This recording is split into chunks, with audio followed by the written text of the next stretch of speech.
Ya pemirsa, dan saat ini saya sudah bersama dengan Kadisnaker DKI Jakarta, Dr. Andes Priyono MSc. Halo Pak, apa kabar? Baik. Baik ya Pak, kita bicara mengenai UMP dulu nih, karena UMP 2018 sudah ditetapkan 3,6 juta rupiah. Ini memang lebih rendah dibanding tuntutan buruh 3,9 juta rupiah dan buruh memprotesnya. Gimana tanggapan Bapak? Terima kasih Mbak. Jadi ketentuan penetapan upah minimum sebenarnya telah diatur ya dalam peraturan pemerintah nomor 78 tahun 2015 tentang pengupahan yang merupakan peraturan pelaksanaan ketentuan pasal 97 Undang-Undang nomor 13 tahun 2003 tentang ketenagakerjaan.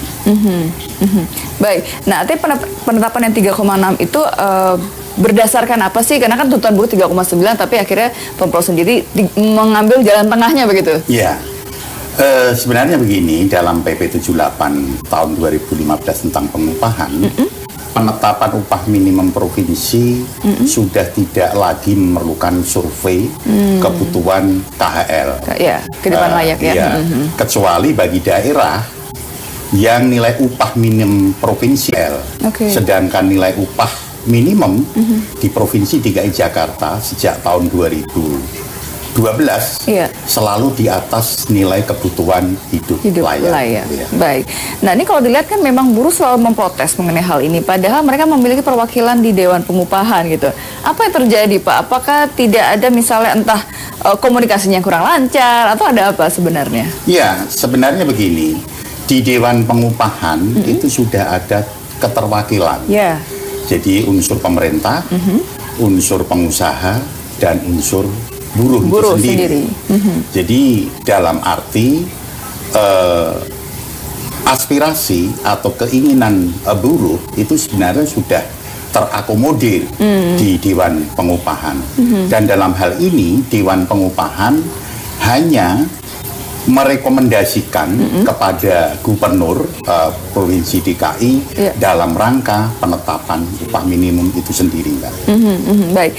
Nah, kalau masalah ini hampir selalu terulang begitu ya, ketika misalnya buruh menuntut ini, apakah memang ada mungkin komunikasi yang kurang antara perwakilan buruh di Dewan Pengupahan dengan kaum buruh itu sendiri, organisasi buruh itu sendiri? Nah, sebenarnya kalau menurut saya itu tidak kurang ya komunikasi mereka, karena setiap ada usulan atau permasalahan-permasalahan yang menyangkut pengupahan, perwakilan buruh ini selalu berkomunikasi dengan grassroots-nya gitu loh. jadi ini yang menjadi permasalahan tiap tahun. Sehingga dengan demikian pemerintah mengambil langkah yaitu dengan PP 78 sehingga sudah ada kepastian, Mbak.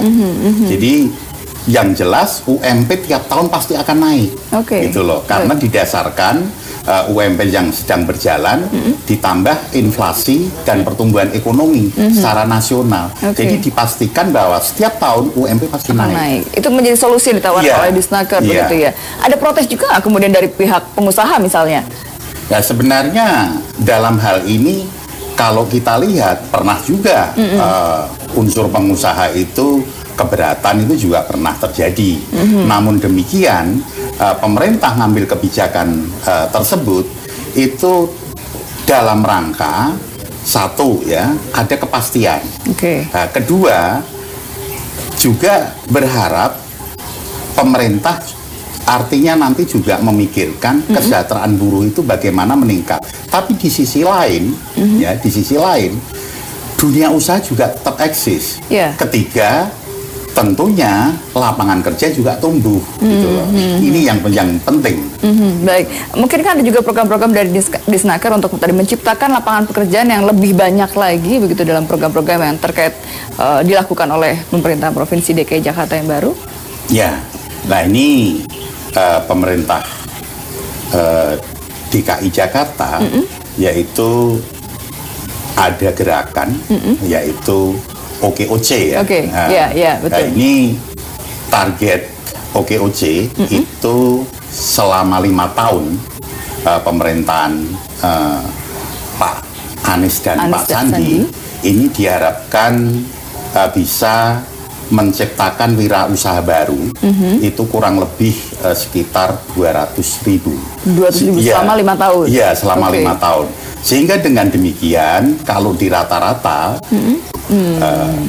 tercipta wirausaha baru maupun yang memasuki lapangan kerja. Oke, baik. Nah, untuk program realisasinya sendiri bagaimana untuk program OKOC ini kan lumayan loh Pak, lumayan banyak juga 200.000, 60.000 wirausaha per tahun ya jadinya ya? 40 ya, 40.000. Ini lumayan juga nih. Nah, realisasinya apakah ada kendala atau apa yang menjadi tentunya fokus?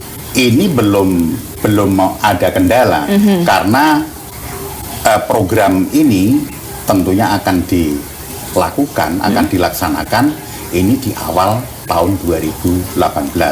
Nah, sebagai contoh yang dilakukan SKPD dalam hal ini Disnakertran, yaitu pertama yaitu melakukan kegiatan pelatihan kerja. Ini ada 7 pusat pelatihan kerja dan jumlah kejuruan itu ada 23 kejuruan. Dengan target peserta pelatihan di tahun 2018 ini kurang lebih 7.250 orang. Lalu kedua yaitu pelatihan yang dilaksanakan oleh 5 suku dinas di wilayah kota ini sebanyak kurang lebih 2.430 dengan jenis pelatihan yang tentunya tidak terdapat di BLK. Jadi berbeda ya, bervariasi ya. Yaitu sebagai contoh pelatihan mengemudi SIM dan pelatihan satpam. Lalu ketiga. Ketiganya tahan dulu Pak, kita harus break dulu. Kita akan kembali usai jeda pariwara, tetaplah bersama kami. Ya, terima kasih Anda masih bersama kami di Dialog Ada Berita dan kembali masih bersama dengan Pak Kadisnaker. Tadi melanjuti mengenai yang program OKOC nih ya. Tadi yang pertama sudah, yang kedua sudah, yang ketiga ini tentang apa nih Pak? Lalu yang ketiga yaitu pembentukan wirausaha baru. Ini dilaksanakan oleh suku dinas 5 wilayah kota ini dengan target kurang lebih 1.409 orang dengan berbagai jenis usaha. Ini antara lain contoh kuliner, menjahit. Lalu yang keempat yaitu pelatihan peningkatan produktivitas yang dilaksanakan oleh Pusat Pengembangan Produktivitas Daerah atau P3D. Ini sebanyak 950 orang dan diharapkan setelah selesai mengikuti pelatihan peserta nanti akan dibentuk kelompok usaha. Nah, mereka yang sudah mengikuti misalnya tadi BLK pelatihan, nah ini apakah mereka akan disalurkan oleh Dinas Tenaga Kerja atau mereka membuat sendiri atau kemana arahnya nantinya? Terima kasih.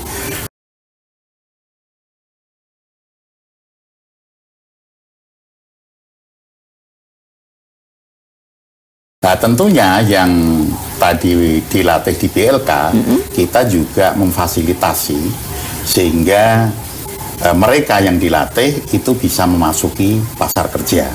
Dan sebelumnya kita juga telah bekerja sama dengan perusahaan-perusahaan yang tentunya baik yang ada di Jakarta maupun di daerah penyangga. Sehingga nantinya mereka juga bisa bekerja. Dan yang kedua, apabila ada peserta latih yang ingin berwira swasta, tentunya nanti juga kita fasilitasi dan dalam hal ini nanti bisa bekerja sama dengan Dinas UKM. Begitu ya, karena untuk bicara mungkin mereka berwirausaha butuh permodalan begitu ya, tapi mungkin usahanya bingung atau belum bankable begitu ya, kerjasama dengan. Dalam hal ini nanti masalah permodalan ini juga tentunya Bank DKI juga siap akan bekerja sama dalam rangka penciptaan lapangan kerja. Baik. Tapi kalau mereka yang bisa mengikuti pelatihan atau di BLK ini adalah warga DKI Jakarta, artinya dibuktikan dengan KTP DKI? Iya, jadi dipersyaratkan ya warga DKI, ya tentunya dibuktikan salah satunya mungkin KTP ya, atau mungkin surat keterangan kalau dia belum mempunyai KTP ya tentunya surat keterangan domisili DKI mungkin dari RT atau kelurahan, saya kira itu juga bisa lah. Bisa ya Pak ya. Baik, ini yang mengenai Pemprov DKI menjanjikan bis gratis ini, bis gratis dan juga jaminan-jaminan yang lainnya. Nah ini bagaimana nih realisasinya nih Pak Priyono? Terima kasih. Jadi setelah melihat ya kondisi atau kenyataan yang ada, kemarin ditetapkan upah minimum provinsi yaitu Rp3.648.000. Pemprov DKI berupaya meringankan beban pengeluaran para pekerja, khususnya penerima UMP. Tentunya nanti akan diberikan fasilitas, yaitu fasilitas transportasi gratis, yaitu melalui PT Transjakarta. Dan kedua juga akan dilakukan atau diberikan subsidi pangan, ini yang tentunya difasilitasi oleh PD Pasar Jaya. Nah, untuk saat ini Dinas Tenaga Kerja telah melakukan pendataan, diharapkan nanti awal Desember data sudah masuk, nah tentunya kita serahkan ke Transjakarta maupun ke PD Pasar Jaya. Tentunya nanti akan dibuatkan kartu ya gratis ya. Ini baik Transjakarta maupun PD Pasar Jaya. PD Pasar Jaya begitu ya. Tapi saat ini sudah dilakukan juga komunikasi dengan Transjakarta dan juga PD Pasar Jaya. Sudah. Begitu ya. Baik, baik Pak. Kalau kembali lagi tadi masalah UMP tadi yang 3,6 begitu ya. Apakah kemudian misalnya perusahaan yang masih memiliki karyawan yang di bawah UMP, apakah mendapatkan sanksi atau teguran atau bagaimana kalau dari Disnaker sendiri?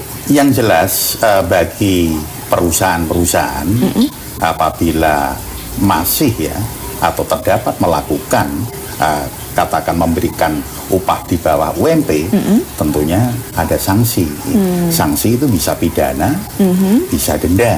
Nah, sanksinya kalau denda itu minimal 100 juta, maksimum 400 juta. Apabila kurungan itu minimum itu 1 tahun dan maksimum 4 tahun. Tapi harapan pemerintah khususnya Pemprov DKI diharapkan perusahaan ini juga akan mematuhi ya mengenai UMP itu sendiri. Karena bagaimanapun juga perlu disadari bahwa upah minimum adalah upah terendah. Ini sebagai jaring pengaman ya. Sehingga tidak ada gap antara upah terendah dengan upah tertinggi.